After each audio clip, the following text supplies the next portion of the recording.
Hey everybody, it's Terms coming at you with a new world guide on how to beat the Siren Queen. We're going over the mechanics and attacks, which she doesn't really have mechanics per se, but mainly different attacks. It's a fairly easy boss fight if you have a solid team.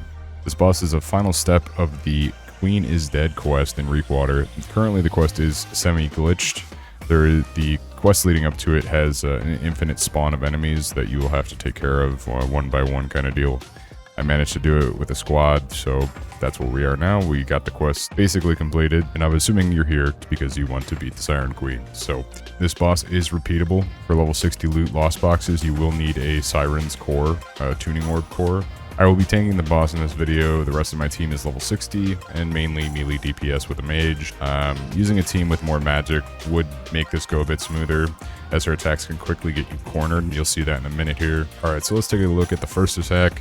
She will throw her spear and will create a damage area for the rest of the fight. If you step into the area around the spear, you will be ticked for massive lightning damage. She will continue to throw spears through the whole fight, so having the tank lead her strategically around the map is necessary. One thing to note about this is she will constantly keep throwing these spears throughout the full fight, and it will cover the whole map, so it's very necessary to kind of lead her around the map, trying to lead her around the corners first maybe, and then lead her into the middle. The second main attack is where she stands still and sings and puts her spear up in the air. This will summon lightning from the sky and randomly strike all around her. From what I could tell, it's random. Sometimes it does hit you directly and does between 1 and 2k damage for the most part. And this lasts for about 5 seconds, so once she stops in place and starts singing louder, then be on your guard. The last attack she does rarely is the lightning orb that floats around her. This orb, from what I can tell, does ticking lightning damage when you're in the circle. My team was able to destroy it by doing a heavy hit on it, but it also does have a decay timer from what I can see.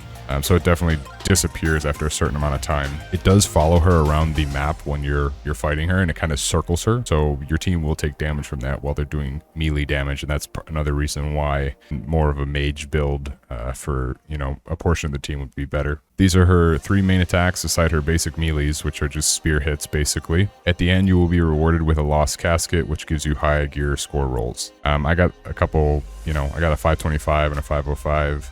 So it wasn't too bad, but definitely worth farming this boss. She's not overly difficult, especially if you get it down. So I definitely recommend it. Repeatable for sure. Hope this video helped you guys. Remember to like and subscribe.